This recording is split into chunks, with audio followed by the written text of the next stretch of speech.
નમસ્કાર દર્શક મિત્રો, ખબરશો.com પરથી હું દ્રષ્ટિ નાયક આપ સૌનું સ્વાગત કરું છું. દર્શક મિત્રો, સ્માર્ટફોનનો ઉપયોગ તો આપણે બધા જ કરીએ છીએ, પરંતુ આ સ્માર્ટફોનની જાળવણી પણ એટલું જ જરૂરી છે. હવે આ સ્માર્ટફોનની સાથે સાથે આપણે સ્માર્ટફોનની બેટરીની જાળવણી કઈ રીતે કરી શકીએ એ પણ જાણવું પડશે. તો ફોનની બેટરીની જો લાઈફ વધારવી હોય તો બસ તમારે આટલું કરવાની જરૂર છે. થોડી સરળ ટ્રીક તમે અપનાવો છો, એની સાથે અન્ય ઘણી વસ્તુનું ધ્યાન રાખવું પણ જરૂરી છે. આજે આપણે જાણીએ કે ફોનની બેટરી લાઈફ વધારવી હોય તો શું કરી શકાય. હવે તમારે ફોનની બેટરીની લાઈફ જો બમણી કરવી હોય, એને લાંબા સમય સુધી ચલાવવી હોય તો એને યોગ્ય રીતે ચાર્જ કરવું જરૂરી છે. આની સાથે તમારે ઘણી બધી બીજી વસ્તુઓનું ધ્યાન રાખવું પડશે. તો ચાલો જાણીએ કે ફોનની બેટરીની લાઈફ વધારવું હોય તો શું કરી શકાય. તો તમે ચાર્જ કરી દો છો. બેટરીને 100% ચાર્જ કરવાથી બેટરી પર ભાર પડે છે. હવે એની સાથે જ્યાં સુધી એ 0% સુધી ઘટી ન જાય ત્યાં સુધી તમે ચાર્જિંગ ઉતારવા દો છો તો પણ એ ખોટું છે, કારણ કે એ તમારા ફોનની બેટરી માટે હાનિકારક છે. હવે એની સાથે તમે 80 થી 20ના રૂલને ફોલો કરો, એટલે કે 80%થી વધારે ચાર્જ ન કરવું અને 20%થી ઓછું ચાર્જ ન હોવું જોઈએ.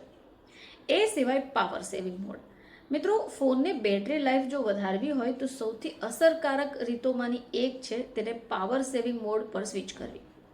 આનાથી શું થશે કે ફોન જોઈએ એટલા વધારે સમય ચાલશે, ફોનની એકંદરની પ્રવૃત્તિઓ ઘટશે અને નેટવર્કિંગને મર્યાદિત કરે છે. હવે તમે ક્વિક સેટિંગ્સ પેનલમાંથી વિકલ્પ એક્સેસ કરી શકો અથવા ફક્ત સેટિંગ્સ, બેટરી અને ડિવાઇસ કેર, પાવર સેવિંગ પર નેવિગેટ કરી શકો છો.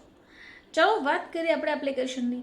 તો બેકગ્રાઉન્ડમાં ચાલતી એપ્લિકેશન્સને બંધ કરી દો. આ ફોનની બેટરી ઝડપથી ડ્રેઇન કરે છે, જેને બદલે યુઝર્સ બિનઉપયોગી એપ્લિકેશન્સને સ્લીપ મોડમાં મૂકી શકે.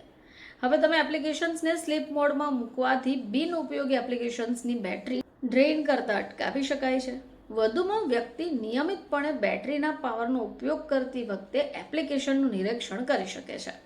હવે આ કરવા માટે તમારે સેટિંગ્સ પર જઈને બેટરી વપરાશ હેઠળની માહિતી તપાસવી જોઈએ.